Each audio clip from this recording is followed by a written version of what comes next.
하쌤입니다. 그저께 6월 15일이죠. 한진 KPS 필기 시험이 있었죠. 이 시험에 응시했던 한 학생이 NCS 문제를 복기해서 나에게 전했습니다. 6월 13일입니다. 시험을 이틀 앞두고 있는 날이죠.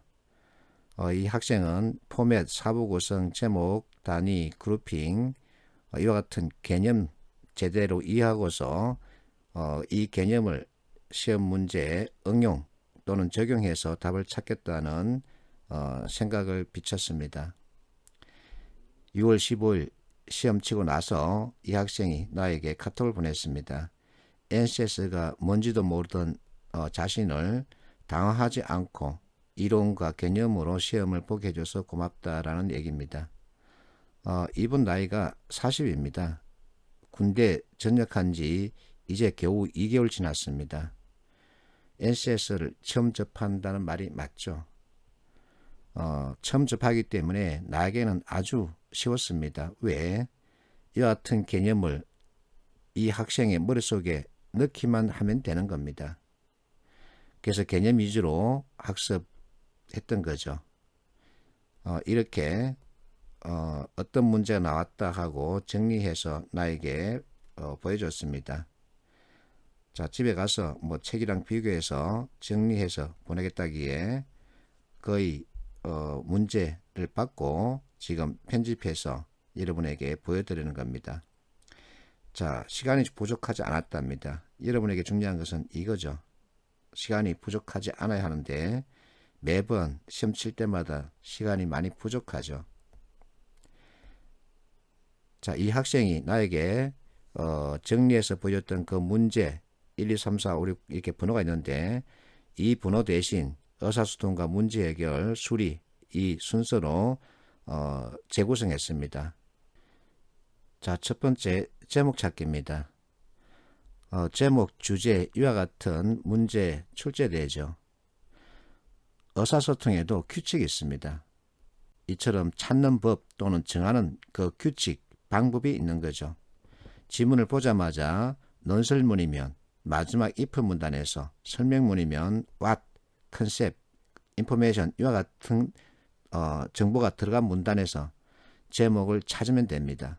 그 주제는 A와 B 관계, 즉 무엇과 무엇의 관계로 보면 전체 내용을 정확하게 잡을 수 있죠. 그래서 지난 2월에 가스안전공사 최종 합격자 하는 말 지문을 길게 주고 주제 찾기, 제목 맞추기 문제 볼 때마다 너무 반갑다, 기쁘다. 왜? 이와 같은 규칙에 따라 정하면 되기 때문이죠. 두 번째는 문서 작성 스킬에 관련된 문제가 출제되었으나 봅니다. 자, 문서 작성 스킬 관련된 문제 유형 예시 문제입니다. 이와 같은 지문을 주고 선택지에서 정오를 판단하라는 거죠. 1번 미시 관점, MEC 관점 사고 유지한다 외에 누락되거나 반복된 게 있으면 안 되죠. 자, 결론 한마디 문제 생각한다 외에 주장하는 결론 명확하지 않기 때문이죠. 인과관계 모순 없이에서 Y 사고 완료한다 외에 원인 결과 간의 관계가 불명확하기 때문이죠. 자, 이와 같은 MEC 그리고 OY 이와 같은 것은 문제 해결 때 충분히 공부합니다. 현상을 설명하는 근거 자료가 부족할 때는 추론 기법으로 보완한다. 추론은 나의 주관적 판단이죠. 그래서 이것은 위험합니다. 그러면 추론 기법이 아니라 제로 베이스 사고해야 되죠. 그 근거를 더 많이 확보해야 됩니다. 자, 이것은 사실은 의사소통이면서 문제 해결이죠. 문제 해결 영역 관련 문제 유형입니다. 문제와 문제점 구분 관련된 문제가 출제됐다고 하는군요. 결국은 개념에 대한 이해입니다.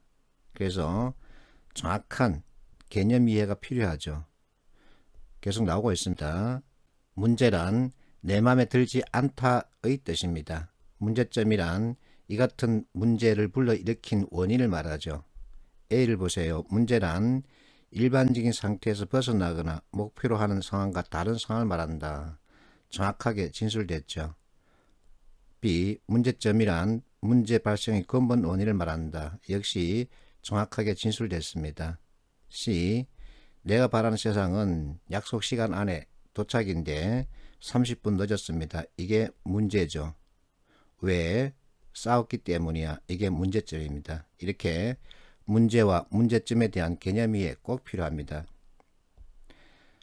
다음에는 문제 유형, 발생형 문제가 나왔다고 하는군요.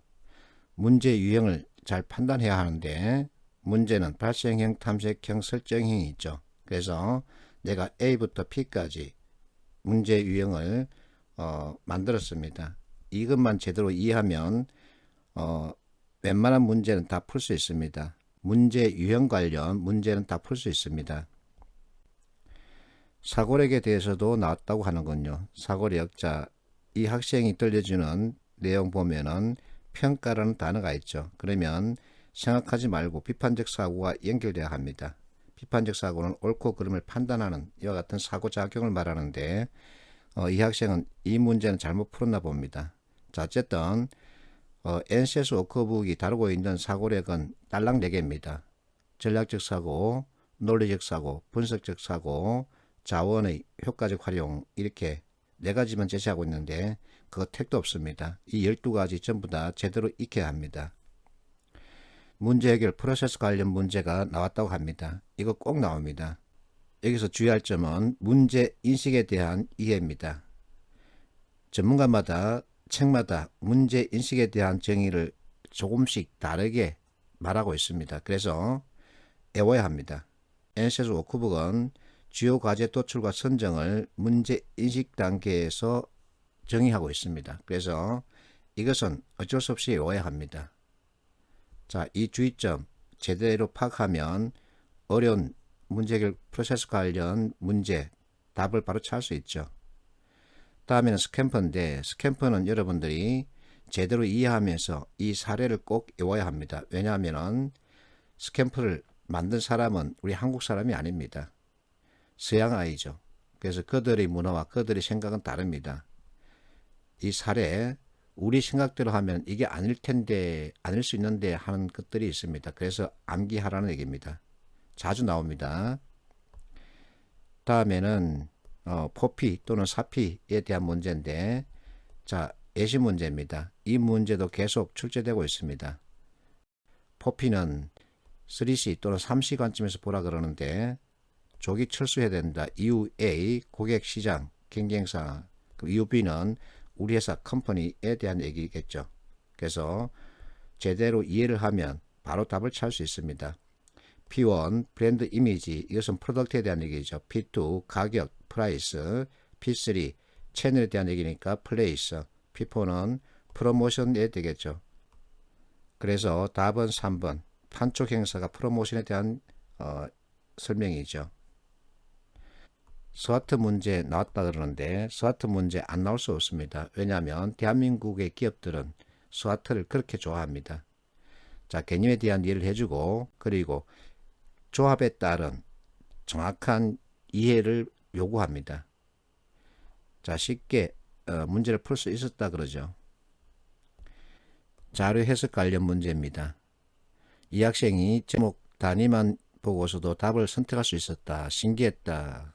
그러는데 내가 학생들한테 말합니다. 지금 죽고 싶다면 표 제목과 단위만이라도 확인하고 죽어라. 왜? 제목과 단위만 확인하고서 답을 찾을 수 있기 때문이다. 이렇게 잔소리합니다.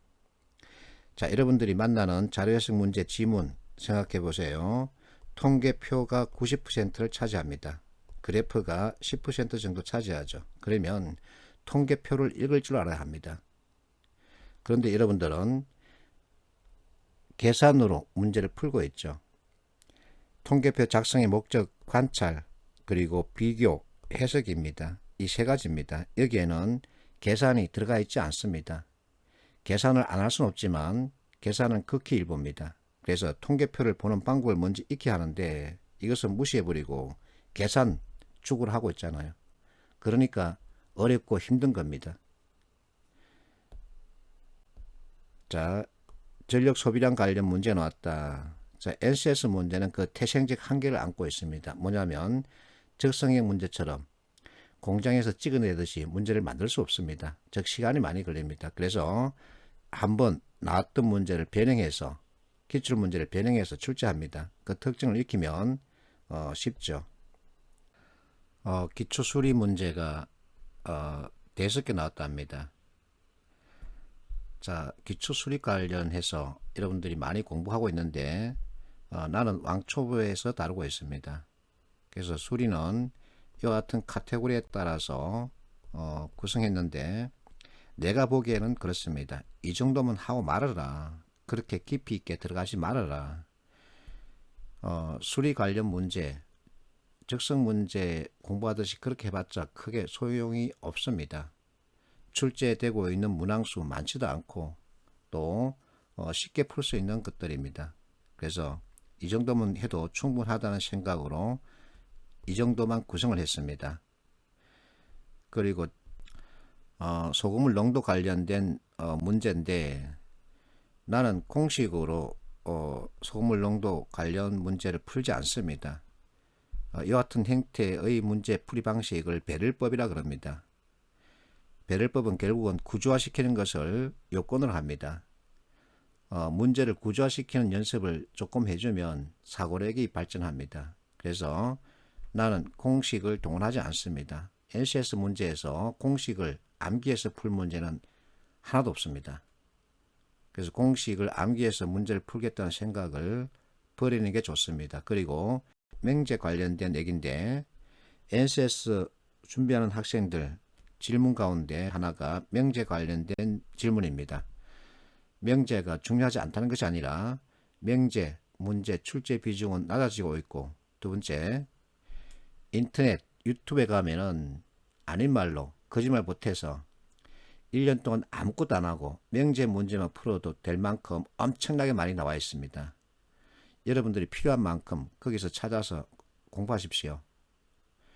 명제와 소금물 농도 그리고 이상한 논리게임에서 벗어나야 합니다.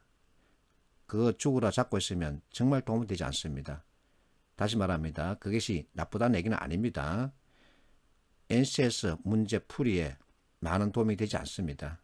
그래서 나는 학생들에게 벗어나길 권합니다. 심지어는 이렇게도 말합니다. 차라리 틀리고 말하라 그럽니다. 다른 영역에서 많이 출제되고 있는데 그것 죽으로 잡고 있으면 무슨 도움이 될까? 나는 그렇게 생각합니다. 나를 욕해도 괜찮습니다. 자, 마지막으로 발문에서 선택지 바로 가서 답을 찾았다. 서너 문제는 된다. 이렇게 말하고 있지요. 내가 특강 때 말합니다. 발문 있으면 머리와 꼬리 확인하고 지문 자 읽지 않아도 된다. 이런 문제들이 꽤나 있다. NCS 문제는 태생적 한계를 가지고 있습니다. 즉 회사 경제 활동, 경영 활동과 관련된 이 사항을 제시해야 문제가 완성됩니다. 그런데 이것은 출제자의 입장이고 문제 풀이자 입장에서는 이거 안 봐도 충분히 판단할 수 있는 문제들이 꽤나 있습니다.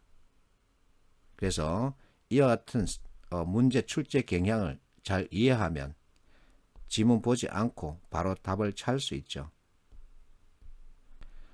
자, 어쨌든 이론이 있습니다. 출제자는 그 이론에 따라서 문제를 구성합니다. 그렇다고 여러분에게 이 이론을 다 익히라는 게 아니라 이론에 따른 개념을 이해해 달라는 겁니다. 이 개념도 깊이 있거나 많은 게 아니라 기초 개념입니다. 여러분들이 이 개념 제대로 익혀주면 문제 풀이율, 정답률 높일 수 있죠. 그러면 여러분이 원하는 점수를 만들 수 있습니다. 이 KPS 문제를 복귀해 준 이 학생도 이론에 따른 개념 제대로 이해하고 전체 문제를 본 거죠. 여러분도 이렇게 한번 시도해 보세요. 그러면 최소 비용, 최대 효과를 노릴 수 있을 겁니다. 화이팅 하십시오.